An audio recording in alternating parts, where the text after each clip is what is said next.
Hello, everyone. What's going on tonight? What is happening this Monday evening? I had to remember what day it was. It's like, wait, it's Monday. I've had a long weekend. We're joined by Paigey, who's apparently still having construction done outside of his house. Yeah, I know what they're doing. It's only. I honestly don't hear it at all. I mean, I know you. It's not happening. It's not happening at the moment. I don't know. Oh, okay. I don't know. You might have wrapped up for the day. I highly doubt of it. Now, you know what song I had stuck in my head? What? What's that? You know, it's like the, like, how would you describe it? Do you know what I mean? No. You don't understand what I mean? No. The song you don't remember? Is that what you're saying? It's like, how does it go? It goes like, now I'm forgetting the lyrics. It's like, do you think that I could get some chicky? Maybe get a little finger. No. That one? It's like, she got the power of the hoochie. No. I got the fever. It's like, I don't know one? what that is. No. I don't think I've ever heard that before in my life. If you heard the song, you'd probably, I don't know what it's called. I think it's something like that. I don't know what that is. Honestly. I'm being serious. I don't know what that is. I don't know. Surely someone in the chat knows what song I'm talking about. I mean, maybe they do. It's like a 2000. Members. South Texas Shark is here. Defunct here. Maestro's here. Hello, everyone. What's up, Fetman, Screwface, Zaya, Abdi, yours truly. Good to see everybody. Yours truly says here for the weekly food tier listing podcast. We should start a podcast just for that. We should. Just doing listing. What I think is that Eric should book, probably based off his flexing, a first class ticket to Australia, and Eric does a taste testing series of the various Australian restaurants. Oh, okay. We can do that. I think Eric might die at KFC. Defunct says this is ringing a bell, Paigey, but I couldn't name it. If you heard the song, you'd be like, because I think it's used in movies a lot and stuff like that. But if you heard the song, you'd be like, oh, I remember this one. Obviously not gonna put it on YouTube because that would have been a hashtag copyright. I'm giving Eric a shout out now. Shout out for not saying anything stupid yet. So obviously that'll run out in probably like a couple of minutes time. But what are you drinking? Dr. Pepper.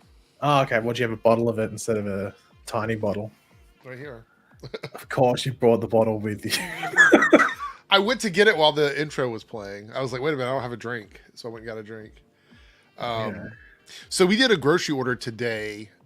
We've been doing a lot of home renovations, so we haven't been able to leave the house very much. And so we're looking to do a little grocery. So, getting them delivered, I know in Australia, it's worth it. It's like $2 to get it delivered or something. Oh, yeah. Because COVID, they streamlined it so much that I think it used to be like $10 to get delivered, but now if you order over $50 or something in Australia, which is, I mean, $50 gets you nothing nowadays. It's like $2 or something to get. It was like, yeah, it's super cheap.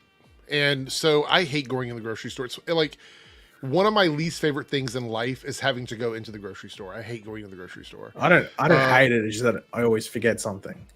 Well, my issue. I forget the main thing I'm going for. It's like, oh shit, I need to get washing detergent. I don't have any, and then I'm in the car driving back. Oh fuck me, I forgot that. Well, the thing about me is that I didn't mind going to the grocery store when they were 24 hours. So I'd get off work at like 3 a.m, and then I would go do my grocery shopping. And I'm the only person in the grocery store. Well, not the only one, but not a lot of people are there usually. And you just have to navigate the workers. And, self-checkout, so you don't have to really talk to anybody. So you go get your groceries, you get the hell out of there. But ever since COVID happened, the 24-hour places have not gone back to 24 hours. And so they close at midnight. And then they reopen at 7, 5, 6. To be honest, I think the same thing happened here. Some places, what? Oh no, sorry. It was they used to be open until midnight, and then COVID brought it down to 9 o'clock, and a lot of them have stayed at 9 o'clock. Some have gone back to midnight, but not a lot. But around here, they I don't like shopping during peak hours because I get very easily triggered at the grocery store. It's really weird. I don't get triggered shopping for anything else, but for groceries, I get really triggered. So you know what I get triggered by? What's that? The workers restocking the shelves in the peak hours, and I'm like, why are there 4 of you in the same aisle in one of the busier aisles? It'll be where where they have all the pasta and rice and stuff, which is a staple, which a lot of people get, and they're parked there restocking or doing online orders themselves. I'm like, can you do this another time? Well, the thing is, they used to do it here at night. Like when I would go in after 12, you'd see them stocking all night. And now there's no excuse to stock during the day because they're closed at night, which means they should be able to stock everything, with no problem whatsoever. But yeah, I mean, it's just one of those things where we do the deliveries and we get used to them. And so we scheduled an order around, I want to say 7 o'clock. And we were finishing up our work in the house. And the order was supposed to arrive by 9. So it's like a 2-hour time frame. And it was getting closer and closer to 9 o'clock. And no one had picked up the order, like clicked off and said, we're shopping for your order or whatever. So I contacted support and they were like, oh, we'll just extend it if that happens or whatever. And so then they bumped it back between 9:30 and 10. So then it went from 2 hours to 3 hours. Now keep in mind, like you can pay the additional fee for like an expedited trip. And because we needed some of those items for what we were doing, I had paid the expedited fee. So I was like, I paid extra to make sure it was here by a certain time because of something we were doing that was time sensitive. And now we can't do it because of this issue. And so it ended up, we had to, this is weird. We canceled the order. It was almost 9 o'clock. We canceled the order and we just reordered again because they hadn't started shopping. So they hadn't taken any money or anything like that. We reordered again, the exact same order with the exact same like specifications. And it came within an hour. So I don't know if there was something weird where like the order got stuck. Cause I'm not sure how those apps work. Like maybe the order got stuck and they couldn't, and it wasn't working or something, but it's just weird that we canceled it and then reordered it. And it immediately somebody picked it up and started shopping for us. So I'm not sure what happened. Maybe it got lost in the shuffle or something, but anyway, so I hate grocery shopping. I love having it delivered. And yes, one of the things that COVID introduced for people that prefer to be lazy is very good streamlined delivery services for just about anything you can imagine. And, but the grocery stores are bringing down prices over here. They admitted that a lot of the grocery stores raised prices for COVID because of supply and demand. And then once everything went back to normal, they just kept the prices the same. Well, the issue in Australia is that there's only 2 major shopping or what was it called supermarkets, which there is like things like Aldi and stuff like that, but those 2 major ones they get all the best stock, so they get the best meat. They get, unless you go to a butcher, of course, but in regards to like a mainstream thing, they get the best meat, they get the best vegetables, best fruit, just best overall products. So they can price gouge, and that's what they've been doing. They pretty much just make their stuff incredibly expensive. And though Aldi might be cheaper, if you go get a banana from Aldi, it's going to be not as good quality as a banana from one of the other 2 places. Yeah. And like they've been taken to court. At least one of them got taken to court over it, and they still haven't fixed it. Like stuff is still very expensive. And the fact that like 2 chicken breasts is like $12 or something, that's fucked. Yeah. Like pre-COVID it was like 7 or something. Yeah. Well, I'll also say that like Aldi and Lidl, which are basically the same type of stores. I don't know if you have both of them over there. We have both of them here. They're both in the same city I'm in. So you go there and you can get, like, if you're looking for things like name brand products, you're going to pay about the same for the name brand stuff. The only way you really save is if you buy the stuff that is like specifically from that brand. Well, yeah, here in Aldi, if you go there, the name brand stuff is actually usually a bit more expensive than if you bought it from one of these other 2 ones, but then you can just get the actual Aldi stuff that's there. And a lot of it is like the same, maybe like a tiny bit less, but in some cases they're better. Like, or they just taste the exact same. Like, I will say this: their frozen pizzas are just as good as like most of the other brands. Like, they're not awful, and they literally cost like less than 50% of the other brands. Yeah. Like, if one of those pizzas is like $6, the ones from Aldi or Lidl are going to be like $2 and some change. The funniest thing is when they do like, because they do like, obviously in Aldi they do is like weekly specials, and when they have the America week over here, a box of Twinkies is like $14. I'm like, fuck. It's like they must be making a lot of profit off that, selling a box of Twinkies for $14. So Naruto chimes in, we stopped doing grocery deliveries because there's always stuff missing from the order. So this happens to us every once in a while, and it is annoying, but we've always been given refunds. We've never been told like, oh, we're No, not you know, the worst one is when they go, oh, okay, we don't have that. We could refund that specific item, but no, we'll just put it with something that we think is comparable, and it's not comparable. Right. Like Well, you'll order like chicken wings, and they give you chicken like, tenders or something like not that. even that. They'll give you like fish sticks. I'm like, no, Yeah. hold on, not comparable. Or you order something that's cheap, like $2, and then they replace it with something that's $7. I'm like, what?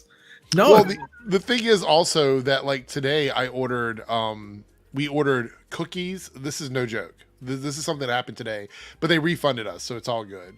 But we ordered cookies and creamer for coffee, right? So those two Mate, things. I can't get my head around creamer. Why Americans just don't use fucking milk blows my mind. Well, because there's different flavors. But so we got cookies and creamer, right? They brought us cookies and cream ice cream.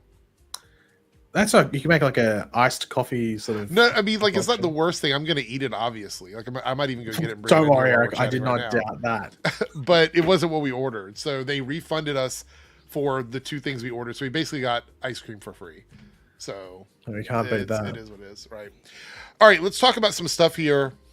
We're gonna start out with this story here. It's not really a story; it's a tweet, but I thought this was kind of funny. So Manny Jacinto, who played Kamir or the Stranger, says making season 2 of Star Wars: The Acolyte is now his personal life goal. Thoughts on this one, Paigey?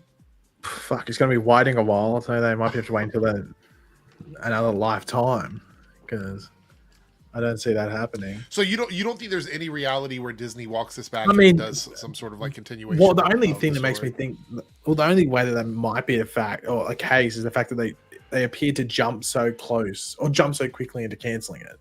Mm-hmm. When you see a lot of other things, like as you mentioned, they still haven't.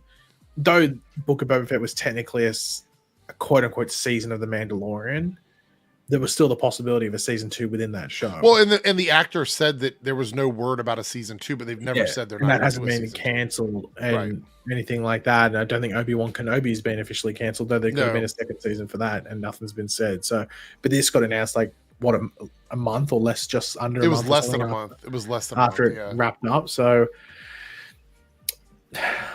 I'd say like anything's possible, but I mean, when you're cancelled, you're cancelled. Like a lot of the times, like it's pretty hard to uncancel a show unless someone else takes it. And I mean, Star Wars is a Disney property, so yeah. That's the thing, is if this were a show like, say, Umbrella Academy, right? And they had the opportunity to go somewhere else, they probably could market it somewhere else. Or it's just like what happened with Brooklyn Nine-Nine, like a network show where it was cancelled at one and picked up by another. There's been a few of them, but most of them are like isolated IPs, like they're owned privately or by one person or one company. They're not, or like a production company owns the rights to it. And like say for example, this were not a Star Wars thing. Say this show was completely separate. It was a 1-season show on Disney from a creator at Disney who made it or whatever. There's a possibility they could market it somewhere else, and somebody else could get it or whatever. Slim margin, but they could do it. Like, this is connected to such a big world. I don't see how this is possible. Now, again, we might get, because there are still unannounced Star Wars TV projects out there, we may get a continuation of this eventually, or a continuation of just the storyline with his character or something like that. I just don't know. Look, I've said this before. This isn't like a big secret or anything like that. I don't think the change.org petitions do very much. I think they might, under certain circumstances, you could say, well, it contributed to something. But look at, give a good example. Look at the Snyderverse people, like that whole community.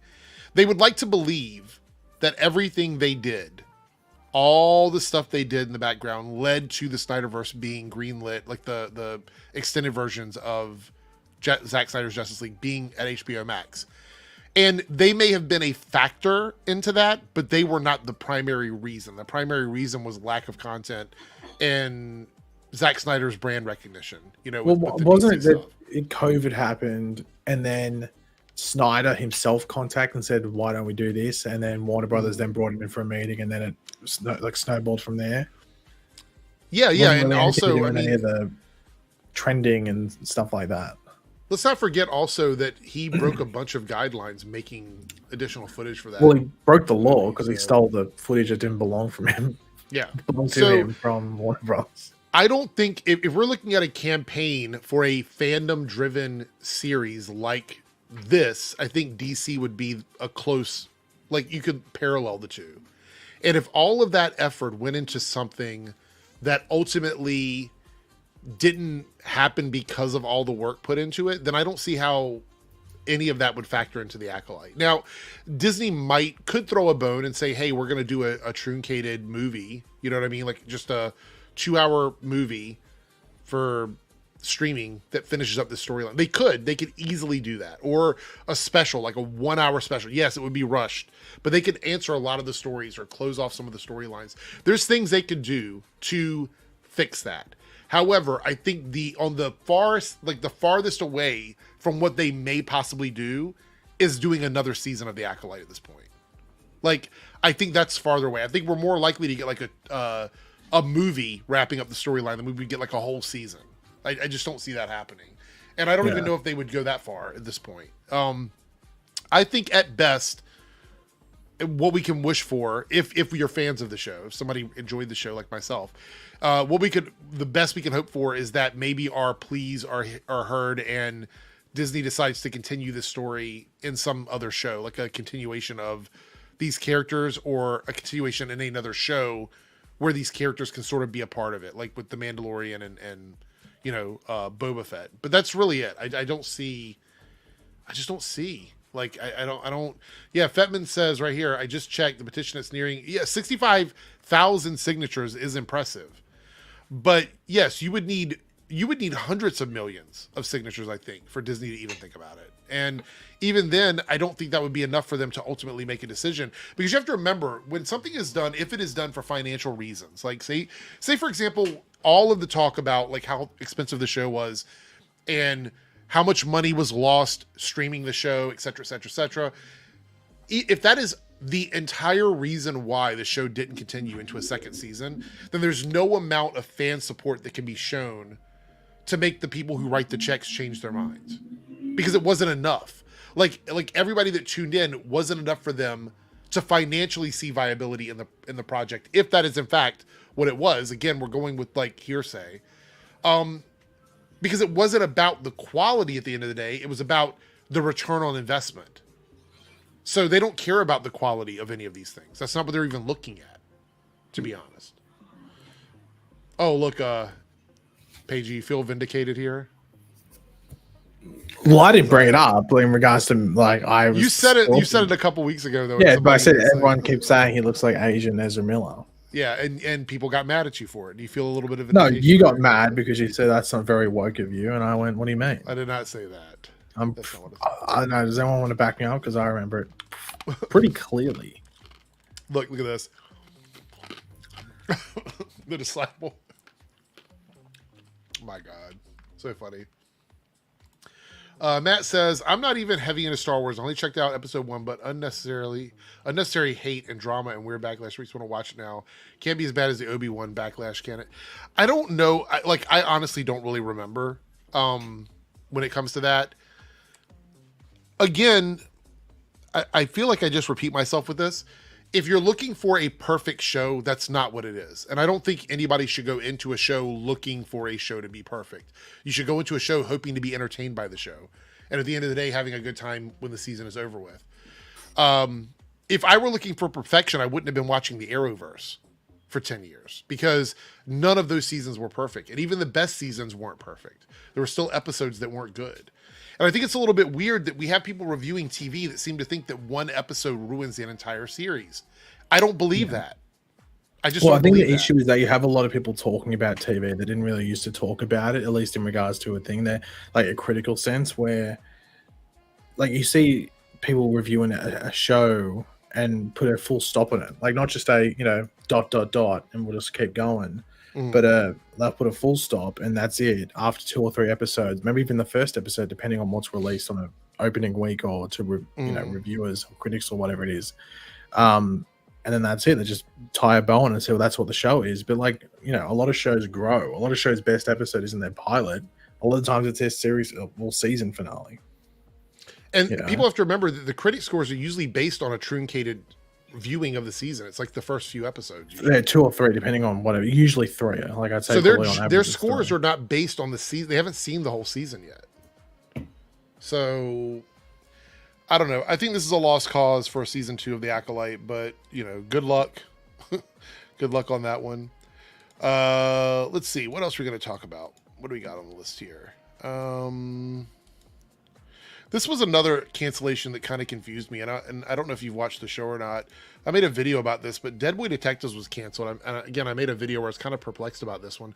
This show actually did really well. I think this was more of an issue with the studio shifting direction and just not caring about these properties. That's what. Yeah, this doesn't surprise me at all. Like, this is clearly because they want DC under one umbrella.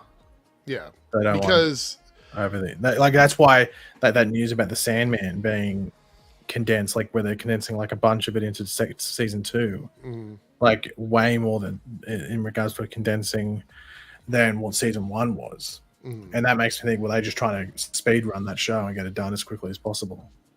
Now, keep in mind, I liked this show, and you can still watch the first season and get a full story pretty much. There's not a lot.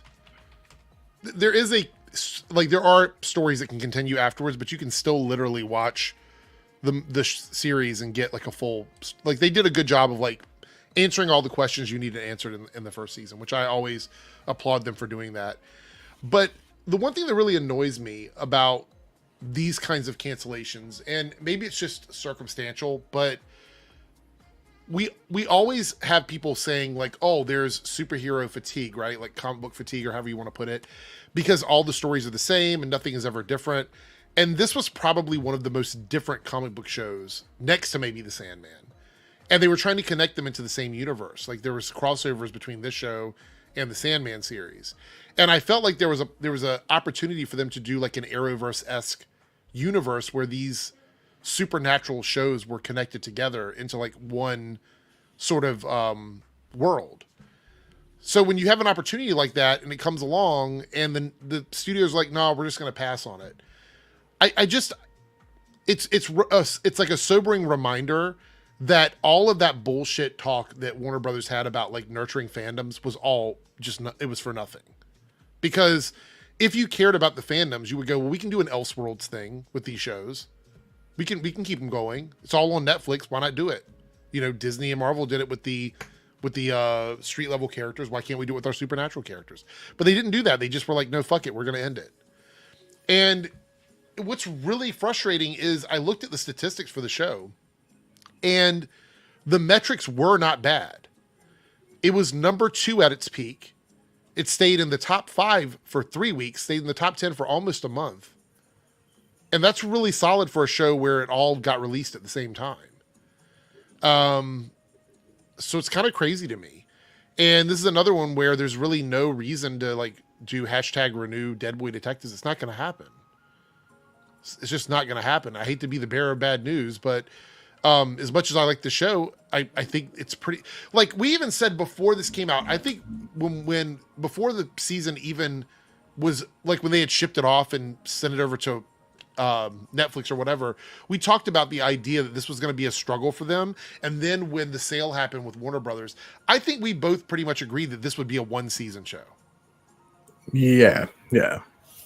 Especially because it like was originally meant for HBO Max and then swapped over to Netflix, and they really changed it from being a Doom Patrol spin-off to now being connected to Sandman. Yeah, it has nothing to do with viewership. I think it's solely down to like the DC thing and the umbrella that they want DC shows to be under. Like that's why it will be a very interesting thing to see whatever the hell happens with Sandman. I think it's going to be a mess. I enjoyed the first season, but I'm a little nervous about season 2. And it's not because I don't think the quality is going to be there. I think it's they're being rushed through storyline. And this is the whole concern. Like I know, like, I mean, you don't want to be like the negative Nancy, but what if the new DC Studios universe doesn't work and no one goes and watches it? And then you've canceled everything else that you had. And you've buried all this other stuff. Yeah. I wouldn't be surprised if they make a mistake like that. All right, let's talk about the main story. We're about 30 minutes in. I think that's a good time to start on it. So this is the word on the street right now. It's been shared from a lot of the major spaces and things like that. Josh Brolin has been offered the role of Hal Jordan in the DCU Lantern series. Now, this is the TV show, like the, what is it, buddy detective story with them, with like Hal Jordan mentoring Jon Stewart, or well, they've changed it so many times. Is that the latest? Like, it's like True Detective, like it's meant to be like True Detective esque, and hence why it's going to be on HBO.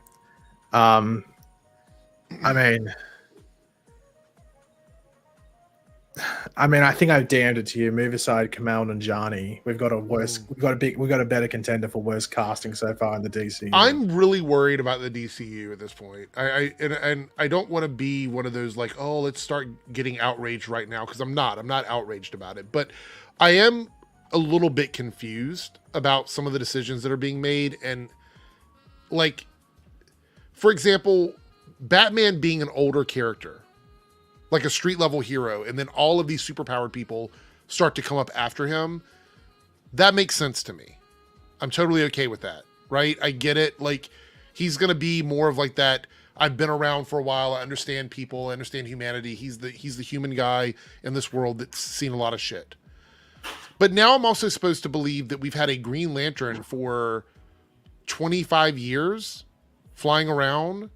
You know what I mean? And being a superhero, like by the time Superman comes along, how many superheroes have existed in the DC world as superheroes, and how impressive would Superman be? And how many major events and stuff have happened in this DC world that we didn't get to witness?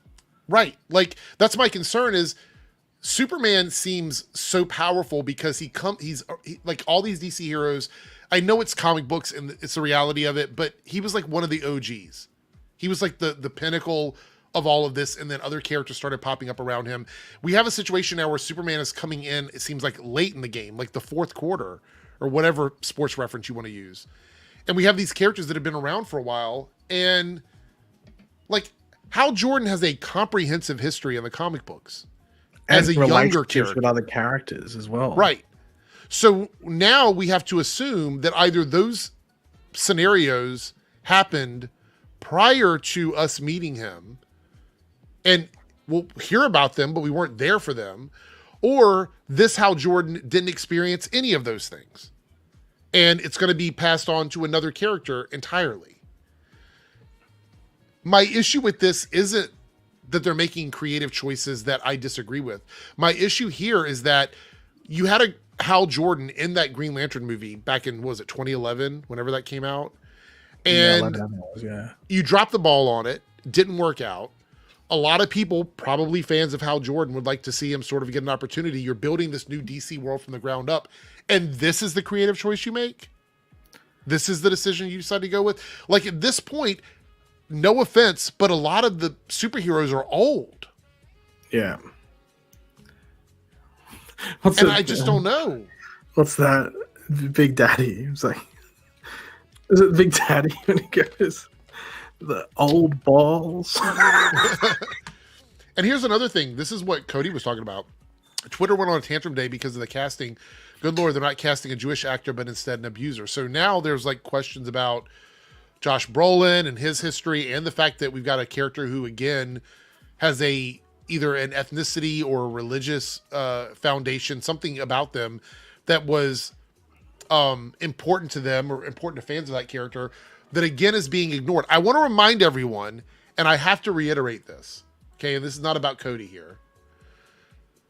When they cast these types of characters, we always act like they have these boxes they tick off for like, oh, I need this, we need this, we need that. No, what they want is they want to make money.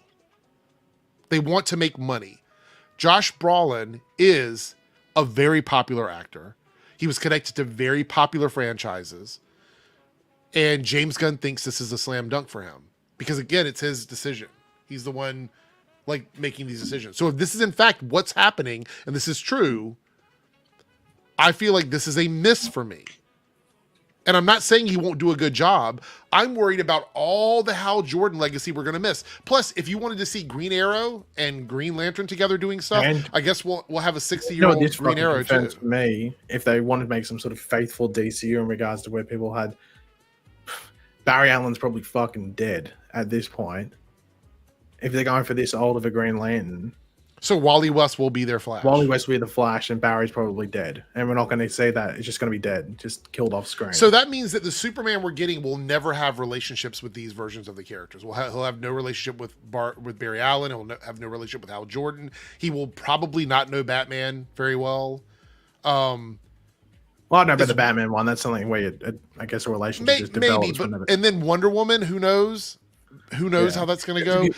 The biggest thing is that it's not about Josh Brolin and his acting ability. Great actor. Everyone fucking knows that. It's obvious. The issue is that, one, the age is a concern. The age is a concern because we knew that like they were going to maybe cast Hal Jordan between 35 to 45. That was the rumored casting age. But I think most people go, yeah, you'd probably lean towards 35. And they go, well, hold on. He's meant to be this mentor to Jon Stewart. If you've read the comics, you know that Jon Stewart becomes a Lantern much later in his life compared to the others. Right.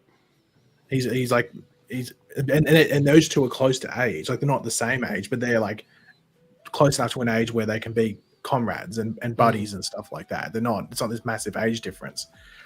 So they're casting like a mid-20s to 30s Jon Stewart, and we have a 50-year-old Hal Jordan. And no offense to Josh Brolin, but he looks 50.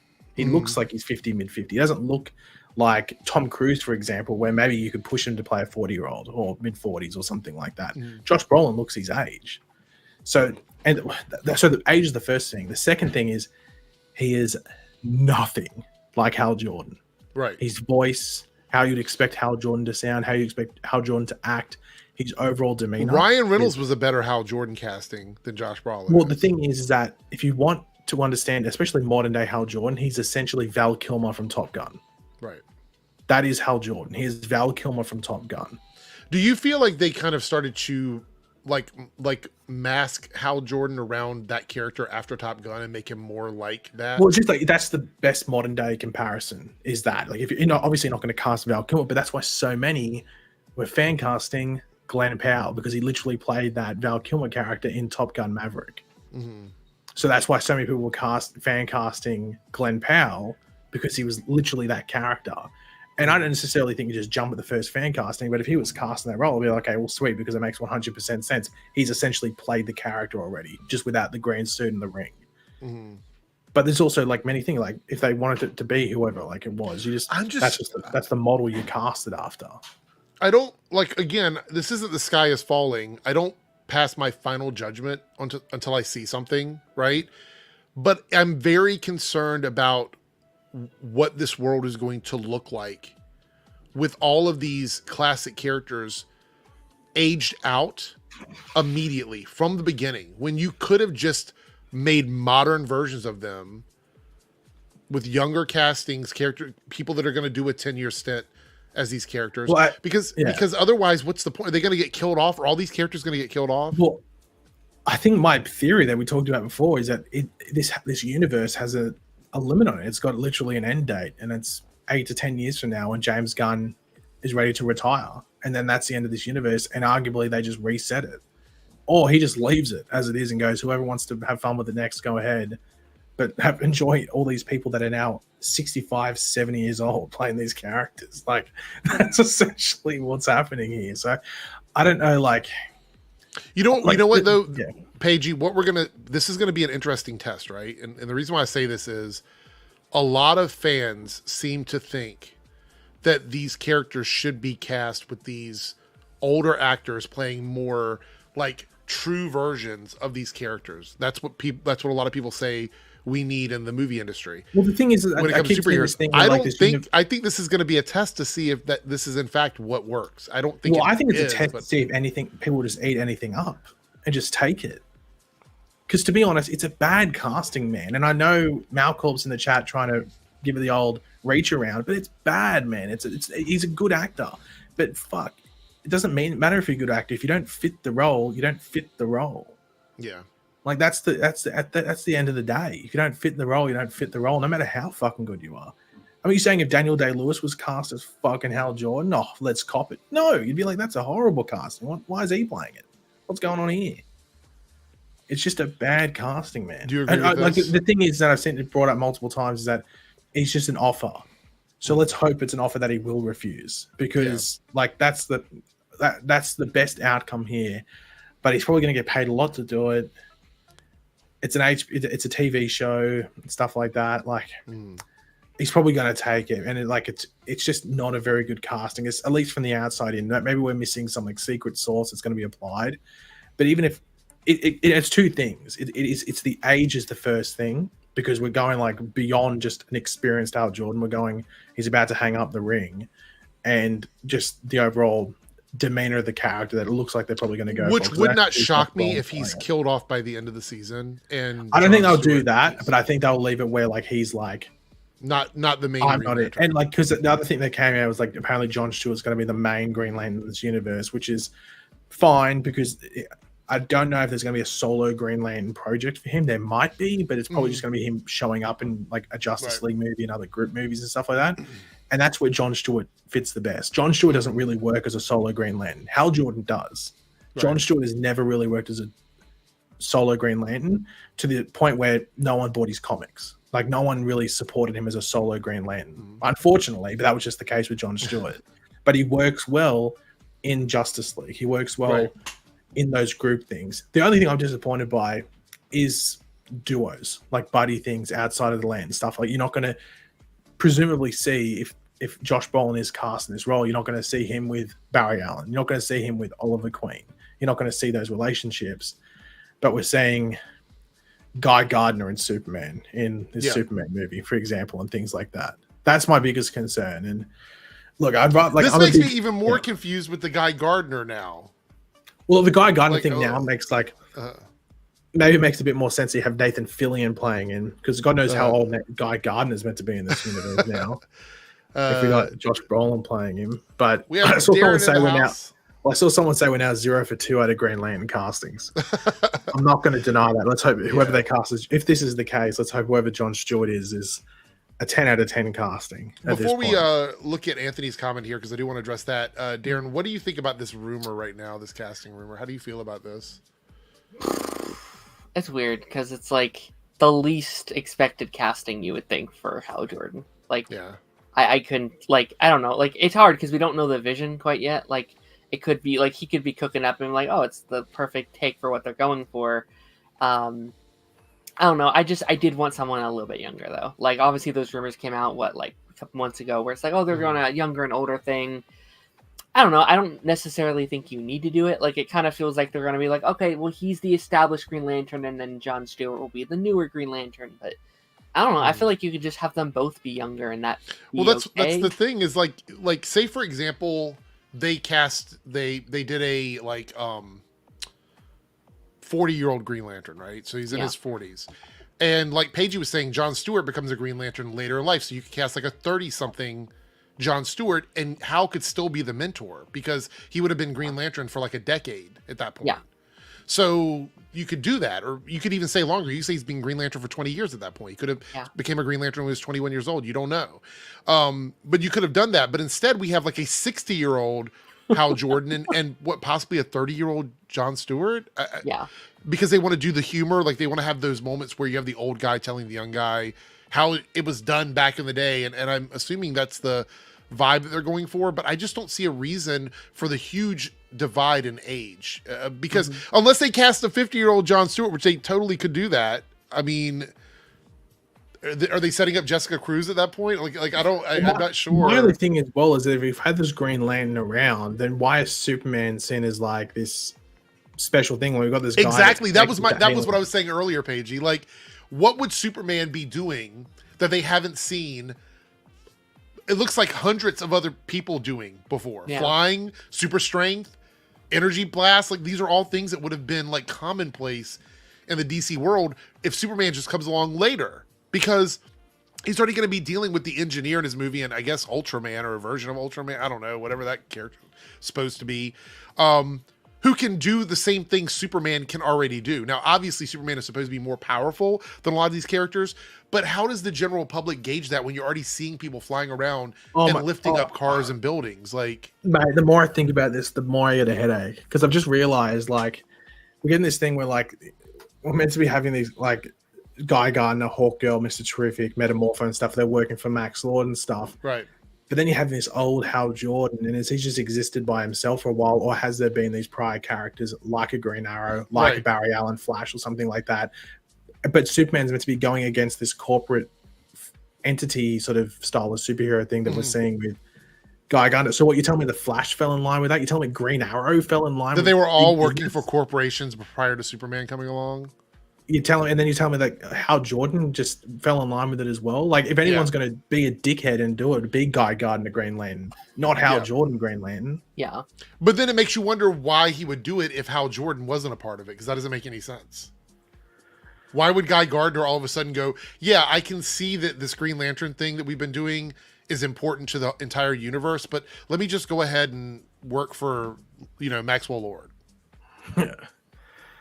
Why? Yeah. You don't need money. What's the purpose?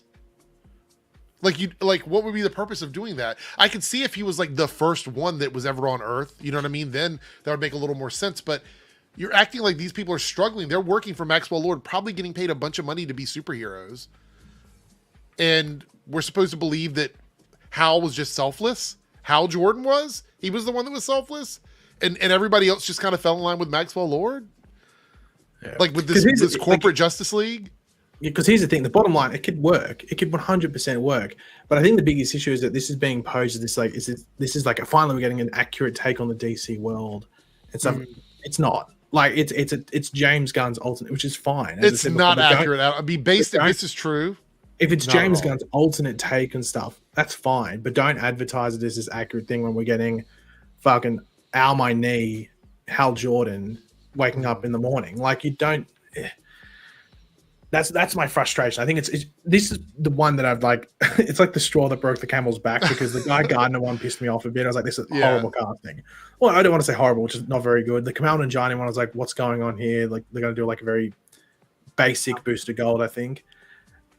But this is the one where I'm like, this feels like it's like overthinking. It's like, it's a weird case of overthinking, this one. Yeah.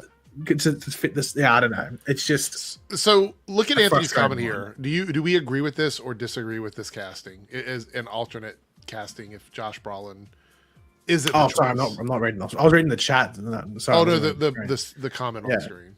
Alden Ehrenreich would have been the perfect Hal Jordan. Unfortunately, Gunn's lazy ass. Do you think that would have better casting? Well, there's a bunch. Is it like there'd be a bunch of actors that'll be able to fit? Because I don't think Hal Jordan is this really niche character that it's maybe hard to cast. You just got to get someone who's clearly you can root for them to be the hero, but you can tell they're a bit of a dickhead. Like, that's pretty much the best way to cast Hal Jordan. But they're a lovable dickhead. Like, they're a lovable idiot, essentially. But like, they've also got the courage and stuff like that within them, and they got to display that. But as I said, it's weird that they fucked up the casting a bit here from the outside looking in, just because you have a model for it in Val Kilmer from Top Gun. That's literally what the character is. So yeah, I'm hoping. Obviously, Eric, I know you do your voodoo dances and stuff like that in the backyard sometimes. Oh yeah. Please get a picture of Josh Brolin and say, refuse the deal. Refuse the deal. Here's the thing. Like I say with anything, I will reserve my final opinion about something when I finally see some sort of like confirmation. Yeah, like a confirmation. Well, and that's the thing. Some sort of footage. The Kamal Nanjiani one's been there for what, 2 months at the very least. It's just been there, and it hasn't. But I guess the concerning thing, it hasn't been denied. Also hasn't been confirmed. Yeah, Jalen says we haven't confirmed the Booster Gold casting. Yeah, it's a weird one. Like that boost, and this is coming from the same source. Yeah, the same person or outlet that did the Booster Gold one is doing this one. We got a $10 super chat from Cody. It says, people think I'm crazy for saying, but if any of these projects fail, DC is cooked. This is the last ditch effort to get the general public to care about DC. I think this is a pretty spot on comment. At least I feel the same way. Because if you look at what they've gone through, they tried it with the Snyderverse. That didn't work. And then they sort of softly let go of that and then went into a different direction for a little while with some films. You just brought it up. One of the biggest criticisms of the DCU was that we were just jumping into characters being there and not getting a proper development with them. Then what the fuck is this? Yeah, no, exactly. But like, So they tried to softly move away from Snyder. That didn't really work. We had a couple of like shining moments in the DCEU, but nothing. Well, it depends. Like, I guess like Wonder Woman's first movie would be a shining. I was going to say Wonder Woman, Shazam. I think the first Aquaman's really good. I actually think that the James Gunn Suicide Squad movie is good too. And that was like what 2021. I mean, I like The Flash as a movie. Blue Beetle was okay. Aquaman 2 was a bit arse. But the issue is they even tried to reboot the reboot with the Flash movie, and that didn't work either because no one went to see that, so they just kind of dropped the ball on that one. So I think Cody is kind of spot on right here. Whether we love it or hate it, these next batch of projects have to be well received, not only in the fandom but financially. It has to be both. It has to be both. I think that's the big thing. Is like, what's a fail? Because is it just an expectation that's met? Is that the fail if you don't meet that expectation, or is it flopping? Because I don't see Superman flopping. You don't know what the expectation is going to be. Someone's expectation could be, it's $1 billion. Then my expectation is I think that movie maybe does 700 to 800 mil, and I think that'd be good for saying it's a reboot of especially a character that hasn't hit those margins. You know, like I think if you adjust for inflation, the first one's $1 billion. I think the first Superman with Christopher Reeve, I think maybe, but outside of that, like Man of Steel only made just under 700 or something like that. So I mean, I think this one, and that was coming off the Dark Knight trilogy, which was the last two hit $1 billion. So I think if Superman can get around that, if not hopefully beat it, then maybe that's a good start. It just depends what's after that. Like I'm scared of a movie like The Authority going out there. Like I know people are even show up for that. I think they need to put that one off. I think that's I would delay that in the universe at the very least. See how other things go. Let Superman do your thing. Obviously, it's hard with the TV shows in regards to how popular they're going to be, and then maybe Supergirl might be able to go decently. And what Swamp Thing's the only other movie after, if you don't include. Oh, there's Batman. So I'm an idiot. Batman: Brave and the Bold, which Batman should be a slam dunk. Yeah, but you never know. And I mean, you also.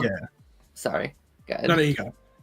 Well, and like there's also going to be Joker 2, and then hopefully the Batman, which I think both of those will make. Joker 2, I'm not so sure about, but like the Batman will also probably make a lot of money, so that will help. I think the main concern is obviously just within this universe, because I think like that. I don't think Warner Brothers is too worried about how Joker 2 is going to go, or how the Batman Part 2 is going to go and stuff like that. I think they're fairly confident at least they'll be monetarily successful, where they'll make some profit off it, but.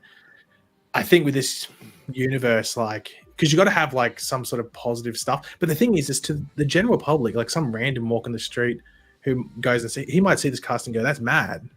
Like that, like I think that works perfectly. Oh yeah, I'm sure that there's this is why I said the thing about RDJ. We're sitting here debating the pros and the cons of this, but the general public is just going to be like, "Oh, Josh Brolin, I'm locked in." Yeah, you know maybe not the same level, but obviously, like it's the same sort of instance where if you have no idea really of what the character is or should be or could be or everything like that, then you just look at the actor itself and base it off that. And people that are in that space, this is what I've talked about with Star Wars and Marvel is. The general audience does not always care about the fidelity transferring from the comic books to live action. They just want a good movie. And I actually think, in all honesty, that is what the studios care about. They don't necessarily care about the nitpicky stuff that I think do. You know what I mean? Only thing I think I think that was the thing that was on Twitter that I did see is that people were wondering, isn't he too old for it? So that's the thing I think a lot of people agree with, is that the age is a bit of a concern. How old is he? Is he 70? 56. 56. Oh, okay. 56. So by the time that Lanes comes out, it'll be 58. Okay. Yeah. Did you think he said 76? He said 70. I don't know. I didn't even think he's 70. Omega's trolling. He's got a link to the show, but he's in the chat going, the first Suicide Squad was good. What a troll. The first 30 minutes of the first Suicide Squad is very good. And after that, it's awful. So I have a couple comments here, and these are not, I guess they're not totally call outs, but I just want to point something out here. So Jalen says, I feel like we're, as in the community, is overreacting and overthinking now. And I want to push back on that a bit and say, we're not talking about like this necessarily being the end of it, but it is a concerning direction for the series that's supposed to be like bringing in this youthful feeling of the DCU, because that was essentially why they went with a younger casting for, like, how can you argue that Henry Cavill was too old to be Superman when you're casting all these older actors. It just doesn't, that argument doesn't make any sense. That's kind of where my mind is at in all of this. And I was defending James Gunn for a while because I thought, hey, he's got a plan to basically build this universe from the ground up, and it doesn't feel like that. It feels like we're coming into a renovation, and that's not the way I want to see the universe. Mm-hmm.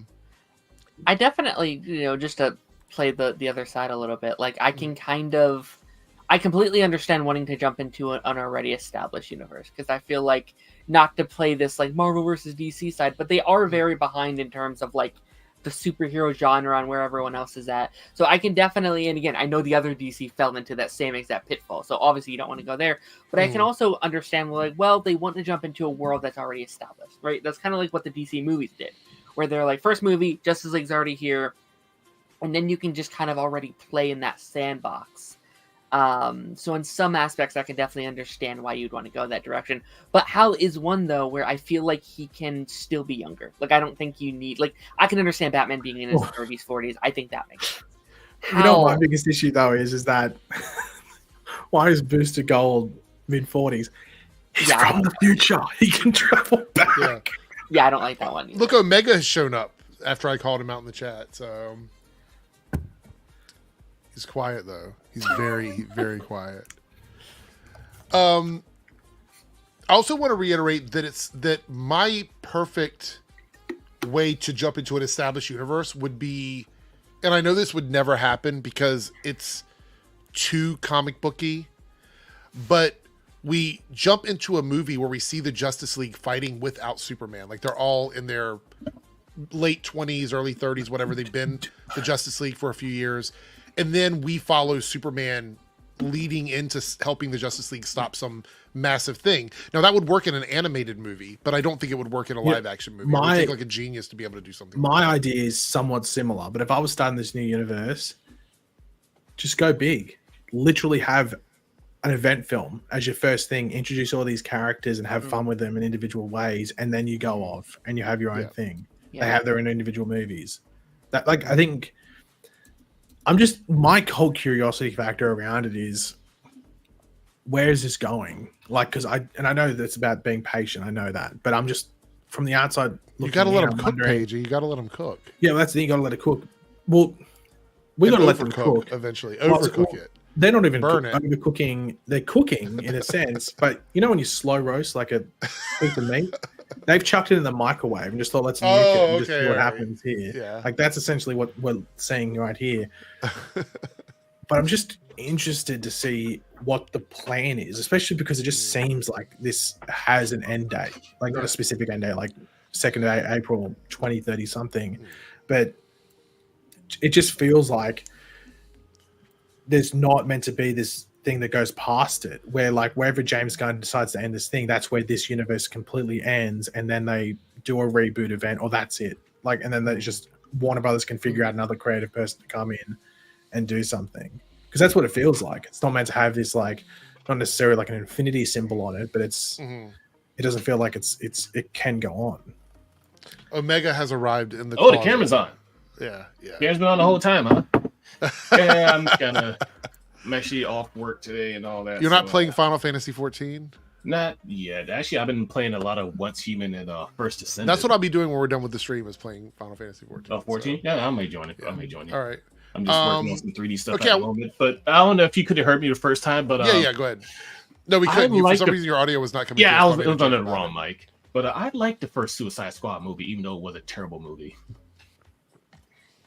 I don't think it was terrible. I think the ending of it, the third act was enough, but the beginning was. Oh, you didn't like the beginning of it, or you didn't like the? Oh no, I love the beginning. It was just the ending was kind of. Well, that's what Paigey was saying was the best part of that movie was the part that they kind of threw together. Yeah, the bit that David Ayer didn't really have any hand in.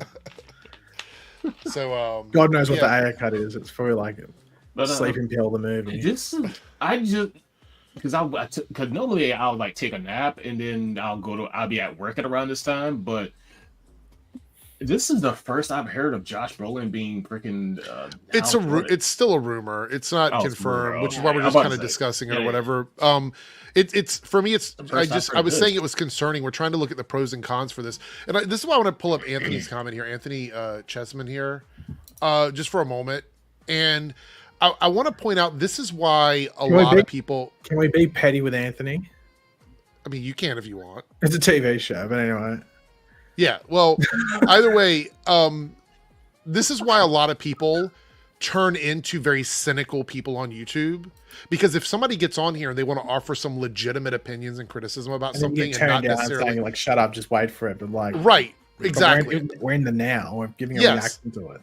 I'm not gonna spend the next year running a hate campaign against the Green Lantern show because of this casting. Sure? Right? Did that with Black Adam. But if we can't even have a discussion about it without people pushing back and immediately saying, you can't talk about this, you have to wait for it to come out to give any opinion whatsoever, I think that's a very harmful thing to expect from people. Because if I didn't talk about this, guess what would happen, Anthony? I'd go live and people would say, what did you think about the Josh Brolin casting? Because that's what we do on here. We talk about movies and TV shows. That's how. So this is not a very helpful comment, honestly. Sorry. Well, that's how you got cornered into being a Marvel shill.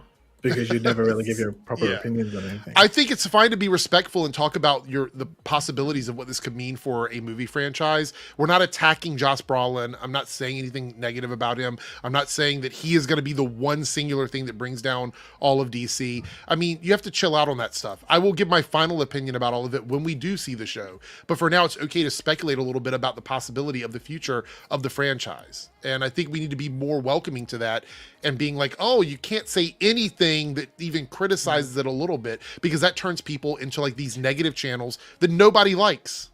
Eric, haven't you learned? You either have to completely hate something or completely love it. You can't. I know, it's so weird. Like, this is what I talk about, like nuance and like just having a conversation about something. You end up with people that expect you to just either 100% blow something up and act like you love it, or 100% tear something down. And I will never, ever be that kind of channel. And that's the way I've been from the very beginning. Well, and I don't know why people think that there's anything different about this than it was when I talked about The Flash. Remember how many times we'd go 3 weeks where I loved a show and then I hated an episode, and all of a sudden I was a Flash hater. And the next week I loved it, and then I was a Flash shill. It's like, we're having a conversation about a rumor. It is a rumor. Like, literally. Like, people in the chat in here policing thought. You can't think that way. Like, come on. Okay, like, do you really think that we're going to end up doing, like, hate channels and stuff like that because we have an opinion about this rumor? Like, give me a break. Eric, I want daily Josh Brolin hate videos. Exactly. That's what I want. Okay, here's Eric's next video title. Guys, YouTube is killing this channel. Yeah. Look, which is literally what we've said multiple times, Anthony. I don't understand why you're in here being so like bullheaded about this. Typically, you come in and you have a good time. We're talking about a rumor and about why they're doing this. What could be the possibility of this? Could it be a good thing? Could it be a bad thing? This is not some hate campaign against Josh Brolin or DC or James Gunn. I want it to be successful. Yeah, the thing is that it's an unorthodox casting, if this is true. Right. So that is obviously going to ignite a lot of discussion. Like, why are they going with this unorthodox casting? Why are they going with this casting that really doesn't fit the character at all, both in regards to age and even the person they've cast? It doesn't necessarily mean the thing's going to be bad, but as a fan of the character, you can look at it and go, I'm not the biggest fan of that. Well, apparently we can't. Apparently that's not allowed. We have to wait until we've seen the entire series to even make one comment about a casting. Well, one little stream talking about it. We have to wait for the whole thing. 2 years? Well, won't be out next year. Probably going to start filming this year. So what? Mid to late 2026? Yeah. Oh God. So Anthony here is a Team Eric member for 48 months. Thank you so much, Anthony, for the continued support. So is Sinestro dead in this universe? We haven't seen any mention, I don't think, of Sinestro yet, right? I mean, we don't know anything about the character. The universe hasn't started. So. Huh? The universe hasn't started. No, but we don't know if he's going to even be in. He might not even be in the show at all. It depends. Like, well, I mean, once again, because we have Retirement Home, Green Lantern, and Hal Jordan, you'd assume that Sinestro's come as a Green Lantern, come as a Yellow Lantern, or Sinestro Corps, and might be dead, just because of the natural storyline that you'd probably go with the characters in that thing. But maybe he could be Old Man Sinestro as well. Maybe they get Mark Strong back to play it. I don't know. He was great. He was like the perfect Sinestro casting. I think that has to go down as the biggest blue ball of an end credit scene of all time. to not let it play out because he was a really good Sinestro. I mean, they can still do it. He's not. If they're going to cast Josh Brolin, they can still cast him as. Well, we're getting John Cena back as Peacemaker and pretty much that entire show. I think we can make an exception for Mark Strong to come back. Yeah. By the way, Omega, have you been playing Star Wars Outlaws at all? Just curious. Nah, I hear it's fine. If you like, there are legitimate criticisms about it if you ignore the LOL woke stuff, but for the most part, I hear the game is actually decent. I heard it was decent, but it was just like filled with bugs and glitches and stuff like that. Well, it's Ubisoft, so that's the main reason I didn't really play it. I just don't like the company Ubisoft, but if it's on sale, I might give it a shot. Yeah, I'm not going to get it right now. I was kind of upset when I heard a lot of the stuff was locked behind a season pass. I was like, nope. Oh, did you hear about the people who paid like the $110 for the special edition or whatever to get it 3 days early, but then on actual release, they had released a day one patch that actually released your save data. No. So the people who paid to play it 3 days early had to start over again. Yeah. So it's like, what's the point of even paying that? So it was basically a beta. It was a beta test without it being a beta test. Yeah, it's a beta test without them actually saying it's a beta. Yeah, that's why I don't play Ubisoft games. So we got some updates here on the Penguin. I was about to say the Batman show, the Penguin show. Robert Pattinson's Batman will not appear in the Penguin. And what's the point? Matt's films are through the lens of the Batman. So you're high up, looking down on the city. With Oz, you're in the city streets, you're in the grit. It's a different experience. So let me ask a general question. Go ahead, Paigey. Sorry, go ahead. But we saw the Penguin in the Batman. Right. So, where's the logic? Couldn't we see the Batman via the Penguin's perspective, and make him look scary? Wouldn't that be the better way to do it? I mean, he doesn't even have to say anything. We could just see him doing things in the city, like watching him do things as the Batman. And the thing is that it's sort of hard to say this. Robert Pattinson was seen on set. So was he just popping around to say hello? Well, maybe he's playing Bruce Wayne and not the Batman. Maybe we're going to see. That might be the way they. Because it says here Robert Pattinson's Batman will not appear in the Penguin. Yeah. So maybe it's just Bruce Wayne. I would love to see him. I think again, my criticism of that film were basically just in the pacing and the length of the movie. I think the movie was great. So third act's bit. Yeah. Weird, but it's not bad. It's just weird. But it's really hard to do a show about the Penguin and just ignore the fact that Batman already exists in Gotham. Well, I'm sure his presence will be there. It's just that you don't see him. But it's like having a Venom movie without Spider-Man. Yeah. Or Joker without Batman. 2 Joker films without Batman. I may just eat my words on that because I actually kind of slightly disagree on that one, just because I feel like Penguin is a whole character outside of Batman. Like he's doing his own thing every day, and then it's just like that one day out of the week Batman might show up and stop. So you think it's going to be him basically having a time where he's just not interacting with Batman, is what you're saying? Or yeah, no, 100%. And I think that's fine. I think the slight reason I'm not too excited about this show is as much as I did like that movie, I'm not a huge mob boss type show. Those aren't, me either, because I guess if you're a fan of The Sopranos, you're probably going to be waiting for the show. You know what I mean? 100%. I think the show's going to be really good. But I have a feeling I'm just not going to be up my alley. But also, I kind of would love a TV show. Maybe, I guess this is similar to Gotham, but I really like the idea of a show from the perspective of a Batman villain. Just this very scary movie where they're trying to get away from Batman. Now, obviously, I don't know if this would be the project to do that, but I think that's a very interesting perspective. We have to do this and this and this before Batman comes to get us. Before we can kind of, you do A, B, C, and D before he catches up to us. And I feel like maybe they'll tie into that a little bit because we know this series takes place 5 minutes after the movie. So maybe we'll have a bit of that in there. I am also just shocked that they were saying it because I do feel like a big draw for some people were well, maybe Batman might show up. You mean with the Marvel shows when Mephisto was supposed to be in every episode? Yeah, it makes sense. Or She-Hulk with Daredevil or Secret Invasion with Agents of S.H.I.E.L.D. and stuff like that. It's all right. Omega, what were you going to say? Yeah, I was going to say, ever since y'all said that, I was like, you know what, I might just be eating my words on that because, the joke, there's 2 freaking Joker movies and it has nothing to do with Batman, and those movies were amazing, so I'm like... Well, no, we haven't seen the second one yet. Well, yeah, I mean the first one. Movie. Yeah, I mean the first one. We're gonna watch it. We're gonna watch another teaser for that here at the end of towards the end of the stream. But I don't know if the second Joker movie is gonna be a hit. I feel like it's got a lot to live up to because that first movie was so well received. I think it might be pretty good, but yeah, we'll see. I'm curious, like financially, what it's going to look like because I still don't even know how the first one made that much money. Like it still shocks me when I see the box office. Well, it was a watercolor movie. Like it was like you haven't seen the Joker. Like you gotta go see it. Like it was one of those things. Wasn't that one of the first big movies after COVID? Wasn't it? It was 2019. 2019. Yeah. Okay, so it made that. Well, then it was a movie right before COVID tore everything down. So they're thinking they can recapture that by bringing it back. I guess we'll see. I only saw the movie once, and I have no desire to ever watch it again. So for me, it's not really. I don't think it's a bad movie. I just don't see the movie as a movie about the Joker per se. But we'll see. We'll see what happens with it because there's some criticism about the teaser, which I haven't seen yet, where people are like, "Oh, is he just going to be laughing through this whole thing and that's it?" And I'm like, "That's a little weird. Like, it's just the teaser. I don't think it's. You should be assuming that he's just going to be laughing through the whole thing. Maybe he will be. I don't know. It's a Joker, but."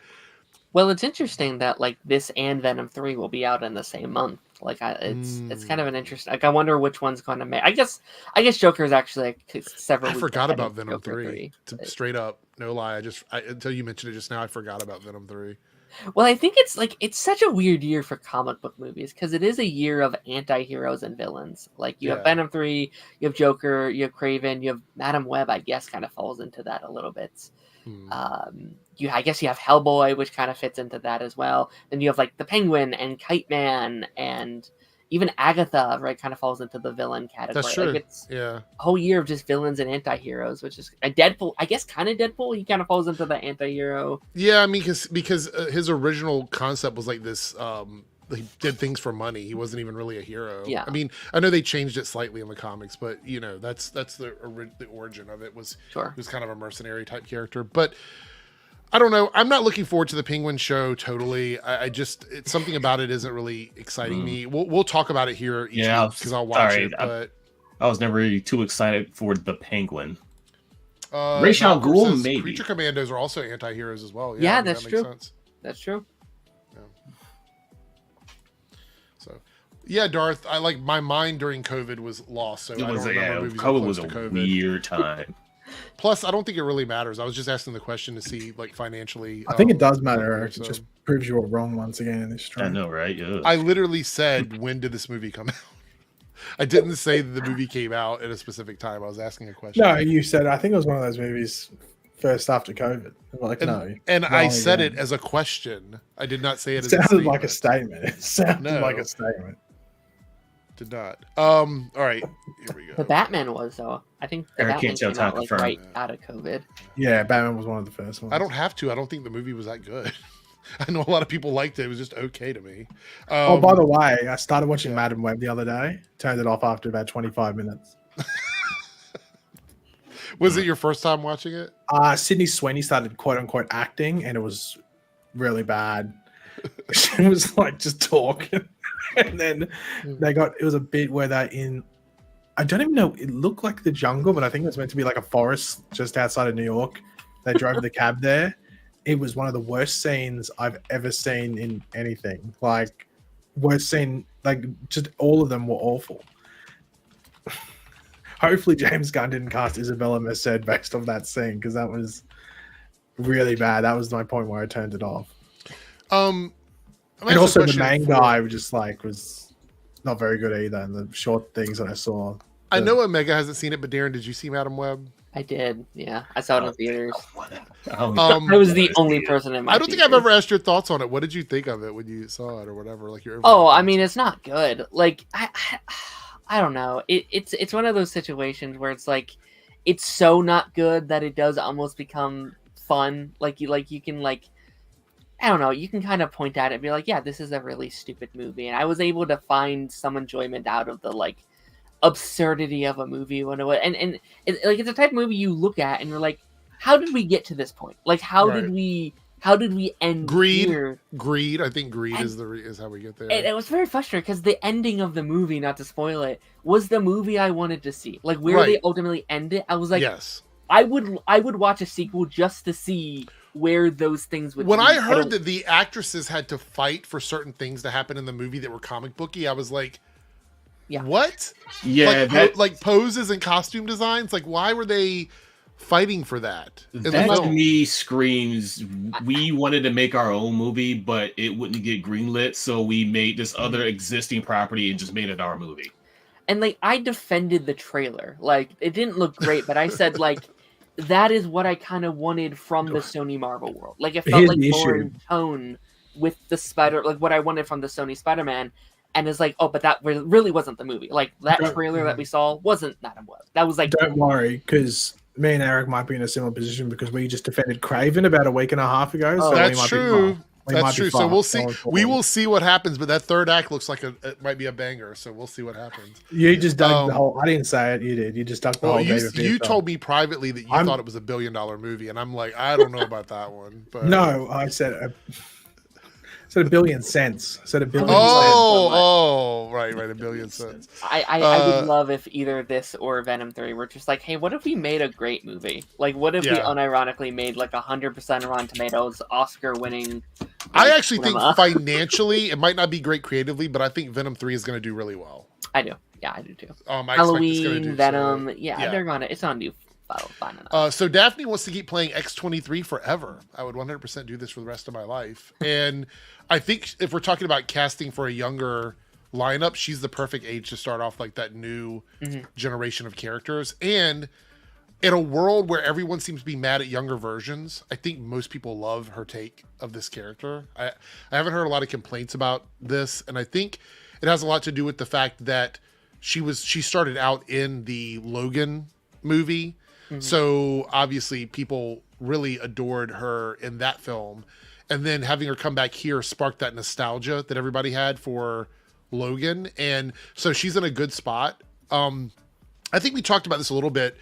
I don't remember who was on the stream, but we did talk about the fact that it seems like a no-brainer for Marvel to keep both Hugh and Daphne and just allow them to both exist in the Marvel Cinematic Universe. I don't think you get any complaints from anybody, honestly, if you did that. I know some people want a new Logan casting. Is that how we feel or no? I would not want Hugh as our main Logan. I would dislike that a lot, actually. What if he was just a variant mentor for Daphne and there was another Logan that existed? I would be okay if there's some kind of like little pocket where they can kind of live in. You can do as many movies as Hugh wants. I personally think it is very important, though, to get someone new in those shoes. I think you need someone that can do this for the next 10 What about her? years. Would you want her recast as well, or it's completely depending on how we end Secret Wars. Like where are we overall, leading? Are we going to keep some small things over here? I honestly though, I think the way they've set it up and the way I think the MCU has actually done the multiverse very, very smartly is they are introducing these characters through the eyes of the audience. It's not just like, oh, they're over here, they're over here. There could be a world where you keep her around and you introduce a new Logan, if done in a correct way, right? If you can kind of keep some of that history, but bring in a younger actor to kind of fill those shoes. But I heard but I've also heard the people being like, well, we want her to be the main Logan, like she be the main Wolverine. And I'm not opposed to her being a version of Wolverine, but I do think you need a Logan. Like I do think it is important to have the main Logan. But again, it's just going to depend how. There's so many holes that we don't. Let me reword. There's so many things that we don't know about going into these next couple movies. Obviously we know we have basis on the comics, but we know the MCU does things totally different. They're going to have their own rules about how they apply certain things.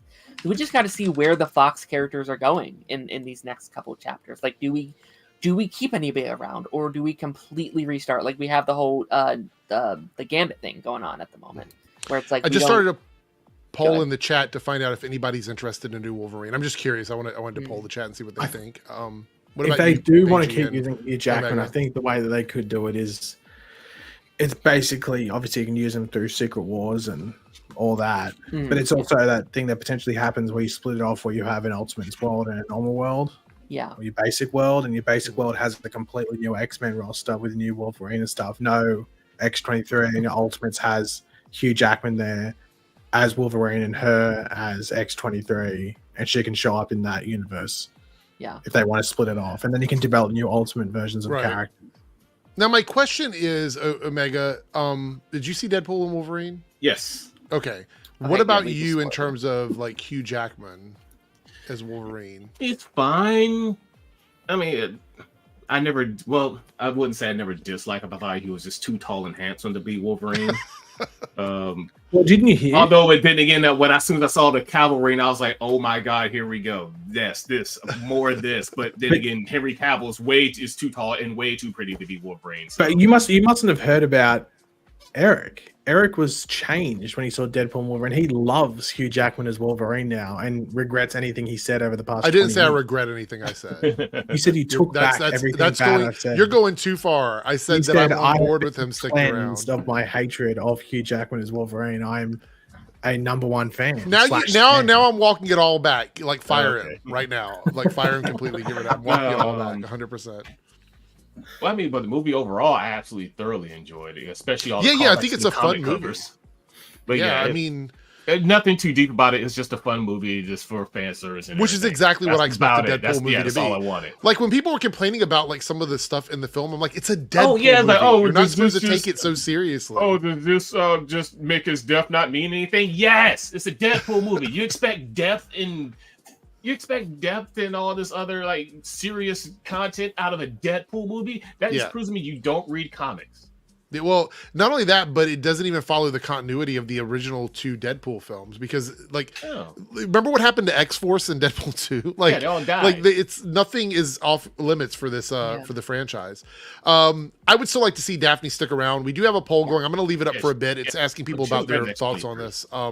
Feel free to vote on it. It's in both chats, so whether you're on this channel or on the Eric Reloaded channel or the Eric T-Bunks channel. One more thing. Both chats, Channing Tatum, if you're listening to this, you're not. I am sorry, but when the Gambit movie was first, being announced and rumored, I was like, wait a minute, what the hell is this? Why is the dude from Magic Mike playing the Gambit? What are you doing? So you didn't like the? No, I did not like it. Okay. No, as soon as I heard the Cajun accent come out of him, I was like, oh my god, this is Remy LeBeau. I am sorry. We need that Gambit movie now. Well, you know that there's been some talks about like whether or not he would come back and do it. Eric, he's immediately been like, I would do it if they. Here's the thing, Eric. Omega is man enough to admit that he was wrong.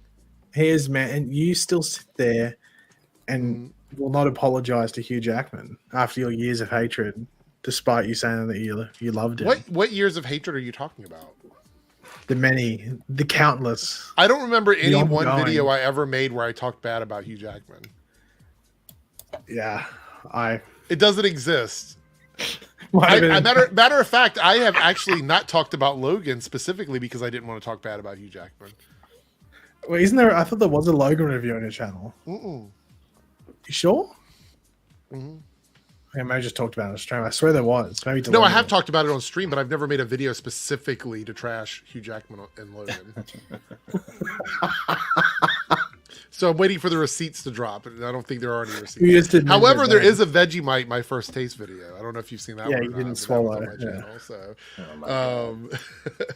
Anyway, Cody here says, new Logan for most of comic Twitter hates her being called X-23. I don't like her being called X-23 either, but that was the quote from the actual tweet. Despite this iteration not being at the point of having the title of Wolverine. Right. Like, I think it's something they would have to, like, literally pass on or just, like, call her by her name. Most likely. No, I have 100%. See what you started, Paigey. I have 100% said that I did not like him as Wolverine. However, I've never been on a hate campaign against Hugh Jackman. I don't do hate campaigns against actors. That's lame shit for dumb people.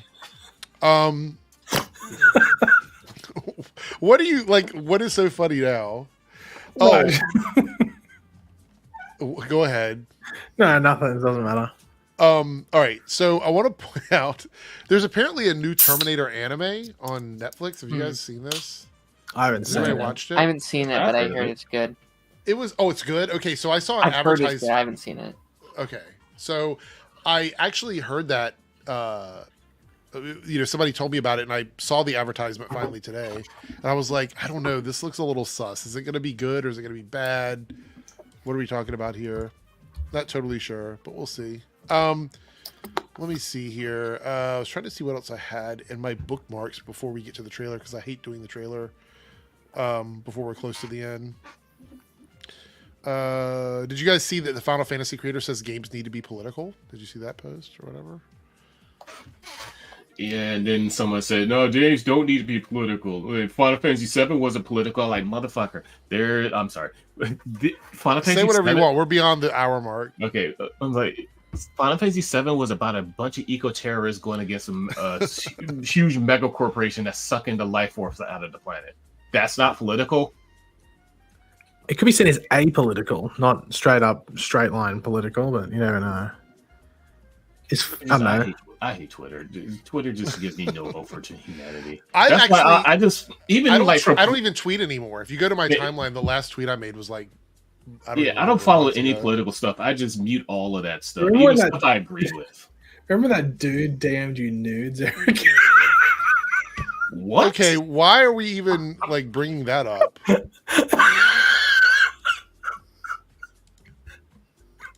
Yes, I had unsolicited things sent in my inbox, and I immediately blocked the person. Why are we even bringing that up?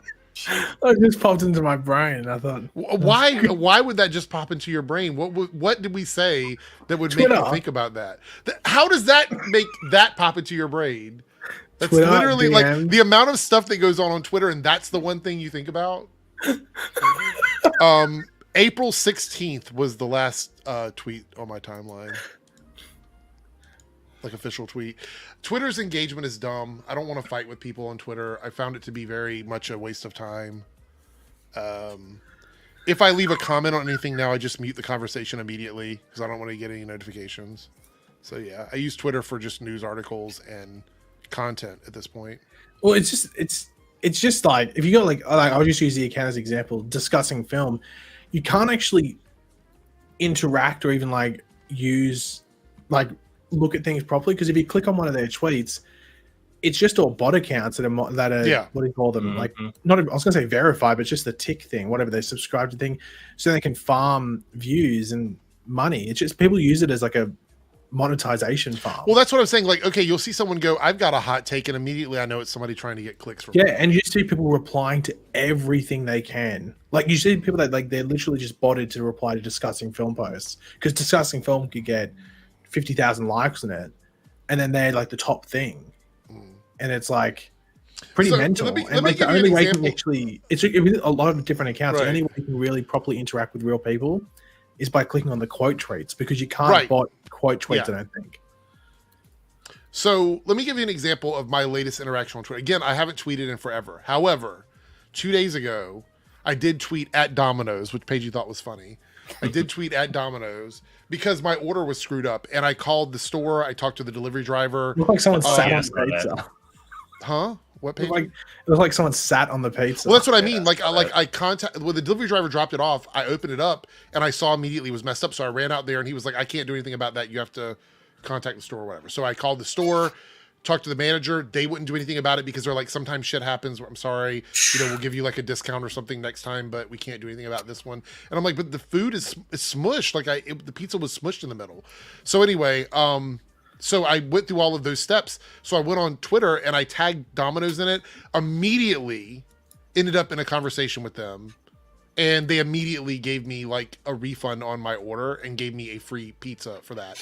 And It doesn't happen very often, but I love Domino's. So I'm just saying. Like, now you have the hack. Now you can just sit on your own pizza whenever one But somebody was arguing with me about the way I was talking to Domino's. They're like, that you could do this, that, and the other. And I'm like, I did all those things, but you don't know that because you're jumping into my conversation with Domino's. What the fuck? It was so stupid. It was like, hold on, I'm going to read it to you now because I think it's just really dumb. Where is it at? I was just like, what the fuck is even happening here? You're in my DMs when I'm complaining about customer service. It looks like they deleted all of it. They deleted all of it. But yeah, they were in my DMs about customer service. They're like, "Oh, well, you could have done this. You could have." I'm like, I did all that shit. I did all of that, and they still couldn't get my shit right. No, here it goes. So I posted that, and under that it goes, most people would just call the store they ordered from, who likely a franchisee, and would just say the issue is not drag my official social media into it or whatever. And I was like, Not that I owe you an explanation, because I like to get sassy with people on Twitter. Not that I owe you any explanation, but I spoke with the driver about it when he dropped it off and also contacted the store. This was escalated because they didn't handle it. Is that okay with you? Then he goes, Domino's site has a customer service live chat for next time, much faster than Twitter. I said, stop being difficult. This tweet handled the situation for me, which has been my experience with this in the past. So that is why I don't engage with people on Twitter. Like, there was really no reason to even say anything under that tweet unless you were going to make a joke like Paige did, or say something like I didn't make make fun a of the joke. pizza or something like that. So you posted a meme. Yeah, it was a DeQuavius Pork singing "Life Is a Highway." Well, see, Mal, that's the thing. That's why the store wouldn't do anything, because they say shit happens, right? That was basically their answer to me, which is weird because I wasn't asking them to replace the pizza that I had. I was asking for them to possibly discount something or give me a credit on my account, because I order from this store all the time. And they wouldn't do that. So when I contest corporate is like, they will do whatever you want them to do, because corporate is worried about like making sure you stay a customer, which is what the store should be invested in. What difference does it fucking make? If you run a store, like for example, if you hand me something at the drive-thru and you've made it wrong and I take it back in, are you going to go, oh, well, sorry, you got to eat that fucking whatever it is that I made for you because I can't, write this one off or throw it in the trash or whatever.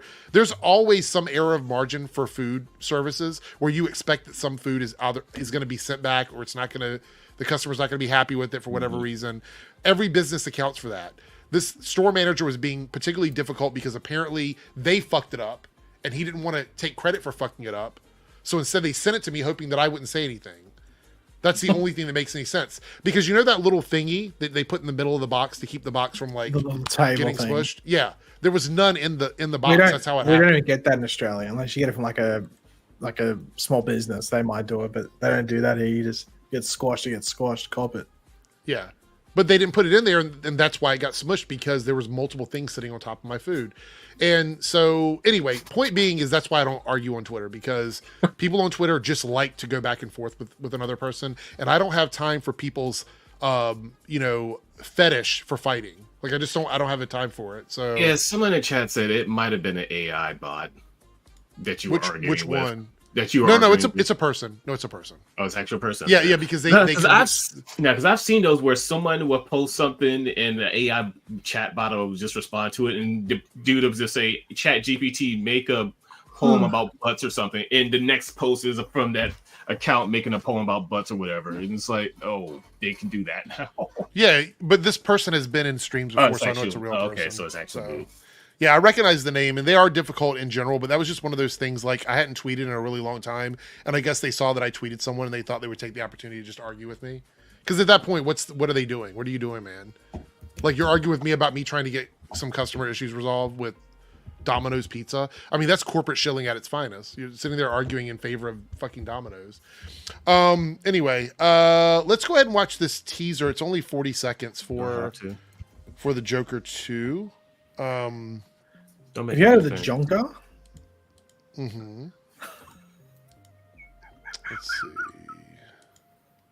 What are you talking about now? All right. Here we go. I'm making sure it's not Twitter because, by the way, I don't know. I was talking to Paige about it earlier, but apparently on Twitter, if you watch a video, it auto plays to the next video now. And people have been doing it on YouTube, and it ends up going to prawn, adult content or whatever. I'm not surprised. So, like, you're watching a video about Spider-Man, and then it auto plays the next video. To be honest, isn't that like meant to be like a For You thing? So it doesn't that mean that person's probably watching it on Twitter? Not at all. It's just whatever the tweet thread is on Twitter. Whatever. Yeah, or sometimes say someone else you follow will actually retweet something like that. Because I follow like maybe 2 or 3 not Instagram models, but OnlyFans. Yeah, well, yeah, but some of them are. But I may follow like 2 or 3 of them, and then they'll just repost all this stuff. I was like, I cannot open Twitter in public. It was like, God damn, I follow 3 of y'all, and I get like just entire listings of it. I mean, I'm not complaining. It's just, come on, time and place. All right, so we're gonna watch this teaser. If you're watching this on playback, there's always the possibility it's not here, but we will talk about it in detail after we watch it. So let's go ahead and start this up. Here we go. You were sick. Delusional. He's a monster. That's the live chat. This is a very disturbed individual. He's not sick. He's perfect. You're Joker. So that's what people were saying. The movie is basically just him laughing all the way through it. I guess they were being like purposely cynical about it. Does that increase anybody's interest in this movie, or it's a teaser, so it's supposed to make you excited about seeing the movie? I mean, I saw someone. It was a tweet. It was like, "Is this Joker actually going to do anything? Is he actually going to create madness within Gotham City?" And I think the first movie he does at the end of it, but does this movie do it, or is this just like? Because if he doesn't do it in this movie, it just feels like a regression. I think it's gonna. So I don't think we've seen like a full breakdown of what the film is yet. I know we know some ideas of what it is, but I think it's going to be him on trial through the whole movie, like going back and forth between being locked up and being on trial. That's what I think we're going to see, because every scene I've seen so far is like in transport, in the hospital, or wherever he's locked up at, in the courtroom, in front of the courtroom. It looks like that's the real world, and that anything we get outside of that is going to be like this in his mind type thing where there's musical numbers happening. That's what I think it's going to be. And we see him like blow up the courthouse. So like clearly he is causing a ruckus. He is causing, a problem. If that's happening in the real world, that could be in his mind. We don't know that. That is true. That is true. I feel like this is a movie I can't get like excited for. Like I feel like it's not necessarily that kind of movie. Like the first one, it's not this big bombastic comic book movie. It's a character study, and that's what it does really, really good at. That's why it won an Oscar. And it's one of those movies that like I know it's going to be good. I think it's going to be good. I'd be very shocked if it came out and it's like a terrible movie or something. But I'm excited to see what they do with it. But I wouldn't say I'm like hyped for Joker, because again, the first one is like a hard watch. Like I'm not like, oh yes, I can't wait to rewatch Joker. Like no, it's a hard movie to sit through, and I assume the second one will be the same thing. But like I feel like it does its job. Like it tells you like, hey, there's another Joker movie. You want to see this one too? So I don't know. Omega, any thoughts from you on that teaser? Or yeah, seems fine. Yeah, this like for you to grab me, it has to be like some off the walls fantasy or sci-fi stuff. This seems like a very grounded type of thing, and I'm just like, okay, 100%. It's like it's just I can go to any other theater, like any other movie, and see something similar to this. Yeah, it won't be themed after the Joker. Besides, there's no Batman in it, so I'm not that interested. I didn't even bother to see the first one, so I'm not that interested in this one. I'm not saying it's a bad movie. I'm just not interested. I think the thing is that they've made it very clear that they don't want this Joker to even be remotely like. Yeah, it's something like I said, it's somebody else who wanted to make a movie, wanted to make their own movie. They had their own script. It didn't get greenlit. So, but it's like, no, okay, here's a DC comic movie. Here, make this, and they just made whatever they originally wanted to make, and just put this Joker face paint over it. Yeah. And I also think that's the joy of Elseworld a little bit. And of course, this wasn't made originally to be Elseworld. It's kind of been folded in. But I think it's this idea of like, well, it's this character but what's different about him this time? Like, what does a Joker look like without the Batman? Like, what is that story like? What is the real world? What is a Joker in a world without superheroes? Like, I do think that is inherently, at least the first one proved to be an interesting idea. What did I say? Uh-oh. No, Dom is in. Bro, This is not the movie to watch when you're depressed. Oh, no, not at all. Like, yeah. Well, and to address Malcorp's which one are we talking about? This one right here? Yeah. I've been like this since I was 4. I never liked grounded movies, ever. I've always liked crazy, weird, off-the-wall shit since I was 4, and that was back in 97. Well, not 97. I can assure you, nothing you say is going to make Malcorp change. This is the kind of comments he leaves all the time, so, Well, but I was 4 in 86. I can't do that right. I mean, look, I'm the same way. I've always been drawn to more supernatural, science fiction, fantasy things. Like, that's why I started watching cartoons and reading comic books and stuff like that, is all because I love that kind of stuff. My opinion not about to say the other Yeah. stuff is bad. You can like it all you want. Because I remember Ice Cube was saying like this was a while back, like how he was kind of sick and tired of all these comic movies. Which I'm like, yeah, I get that. He wanted more like real grounded movies. And I was like, no, okay, yeah, cool. And not everyone's gonna be into this stuff. But it was like, if I wanted to see real grounded movies, I could just go outside. I mean, also to be fair, this isn't really, in all honesty, a comic book movie. No. Yeah, like I said, the first Joker someone wasn't had really their a own comic book script for movie. like some sort of thriller or whatever. And These are comic book characters in a movie, but it's not a comic book movie. For me, a comic book movie is a movie that borrows something from the comics more than just the character, like storylines and things like that. I feel like this is more of like a character study film with the name Joker. Mm-hmm. Yeah. If you check out the names, someone else had and their the own cities, script, couldn't get it greenlit, and then they made this. Yeah. If you would check out all the names and all the cities, you wouldn't know it's based on. Yeah, exactly. And this is really funny, Malcourt, because I've literally said that my favorite like trilogy in the MCU is the Captain America trilogy. I thought it was Ant-Man.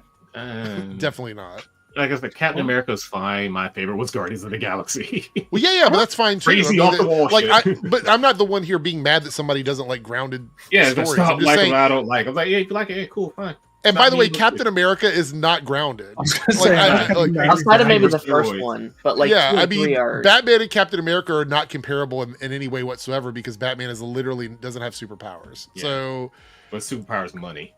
yeah. So, anyway, well, I don't know. He gets yeah. cloaked in the head in the Batman. He should have died. He hits his head on a pipe. Head should have exploded. But anyway.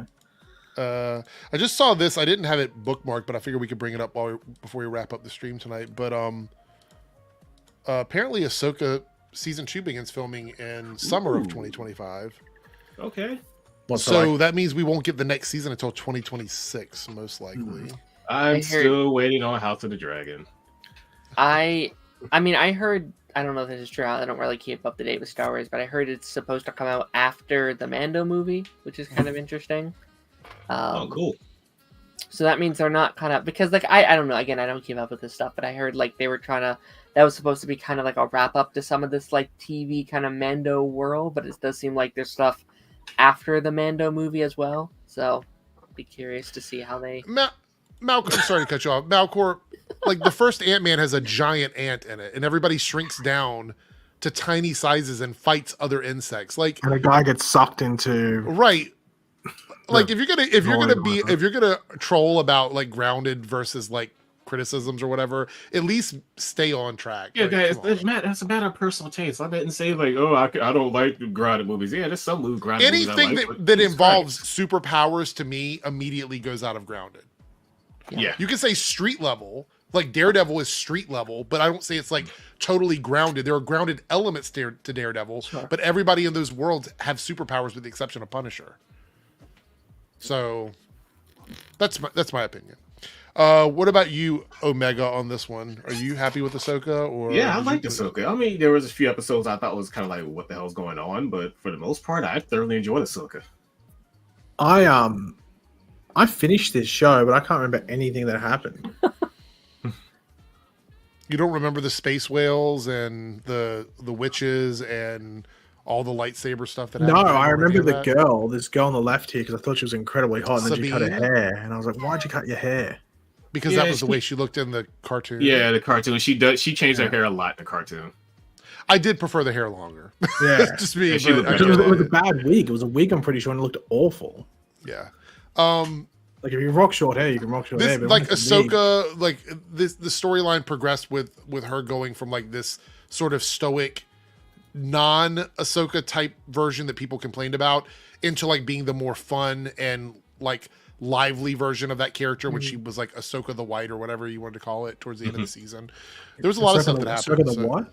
The white, because she wore like a white outfit. Oh, okay. I can't honestly. It's like I can't Gandalf remember the anything. Grey. I can't remember anything.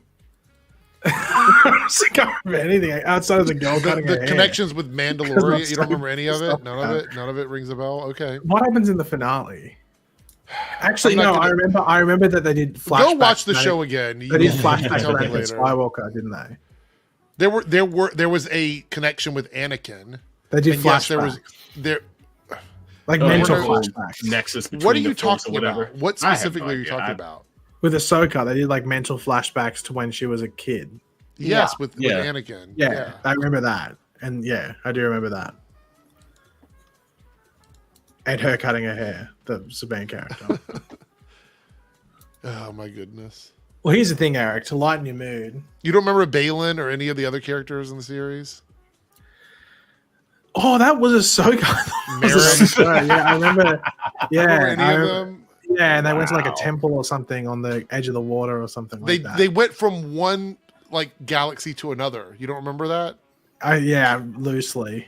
Oh my god. You're planting memory seeds in my hair. My hair, I'm stuck on hair because like she I'm cut a her very hair off. unreliable My person head. when it comes to narration. So the fact that I am giving you any sort of like memories at all of this is quite Well, here, to telling. lighten your mood, Eric, what would you rate the first 3 episodes of The Rings of Power season 2? Too long.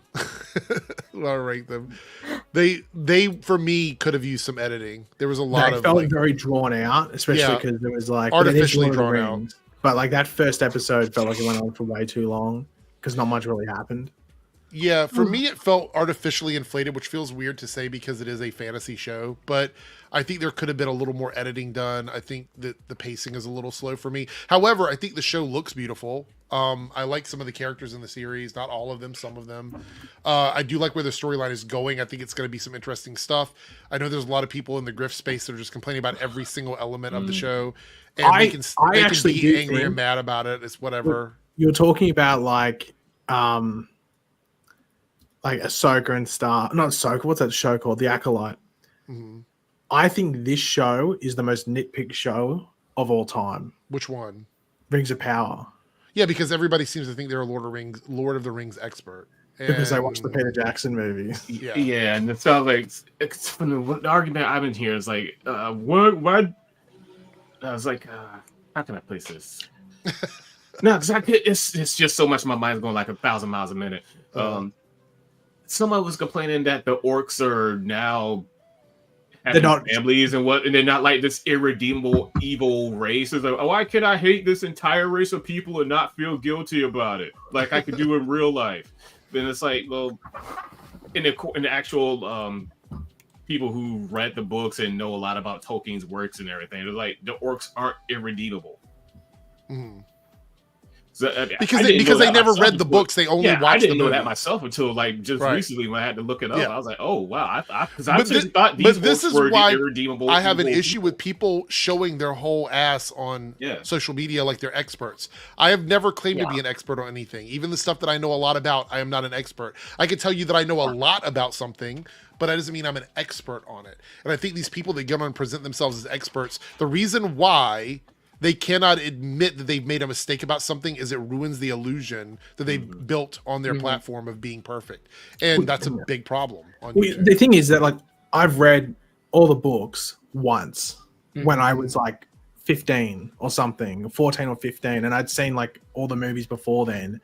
So I like Lord of the Rings, but I'm not this massive expert and stuff. But you know what I can tell from watching the movies and reading the books and then watching the show feels like Lord of the Rings. It still feels like we're in Middle Earth. It still feels like we're with the characters. Yeah.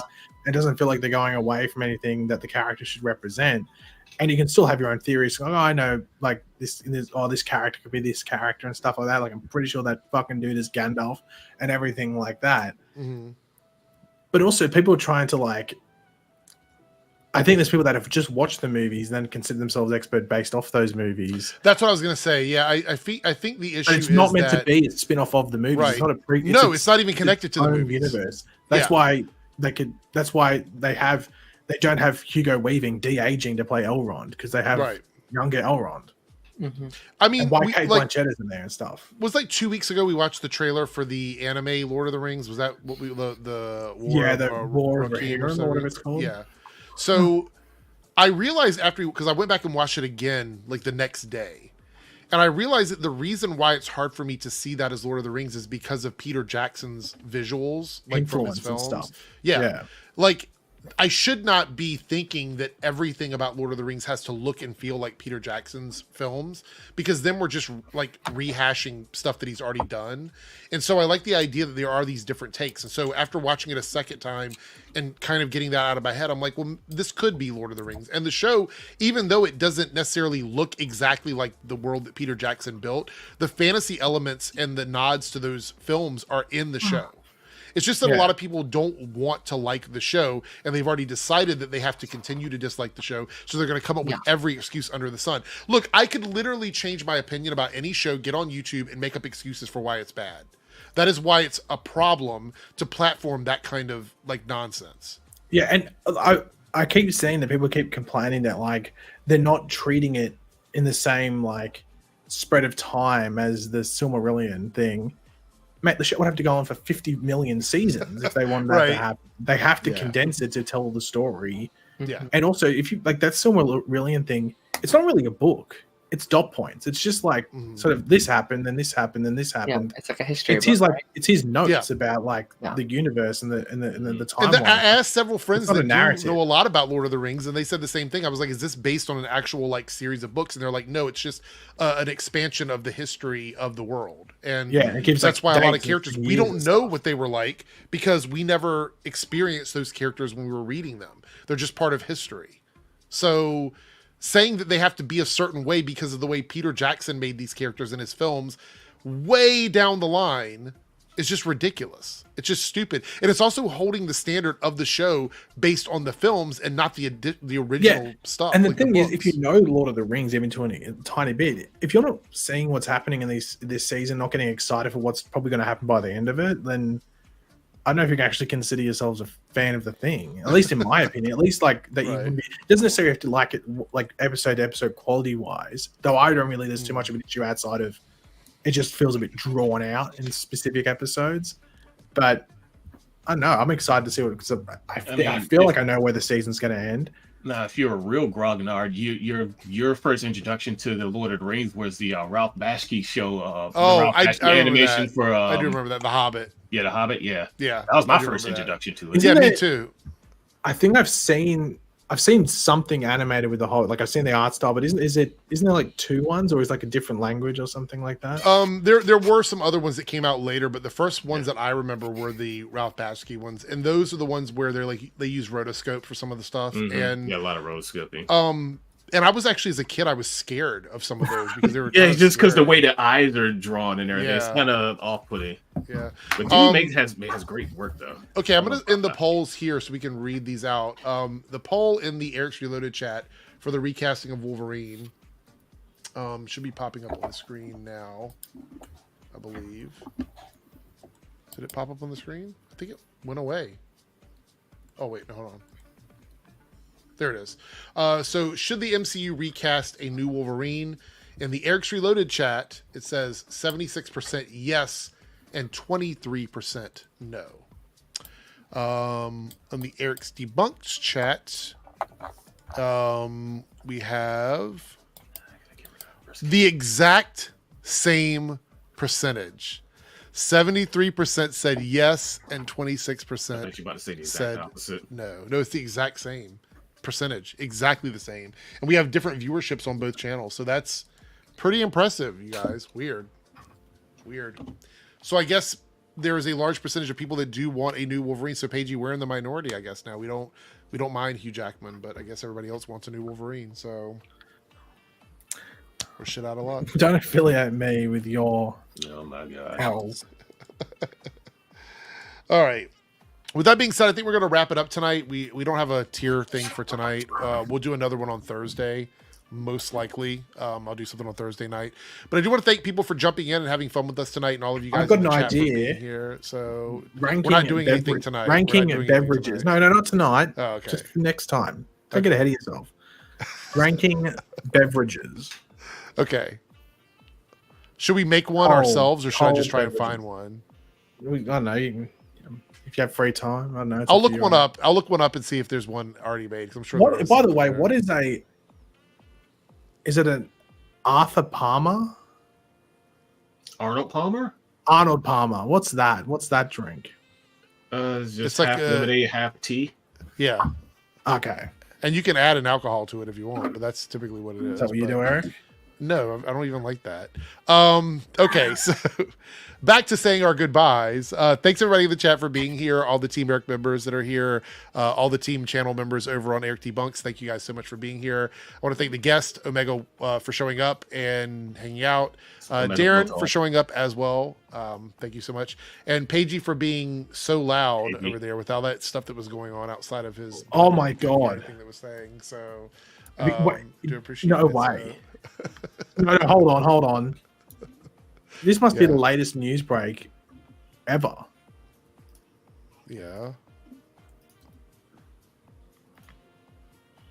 No, he's up to No, something. I'm afraid to add this to the screen.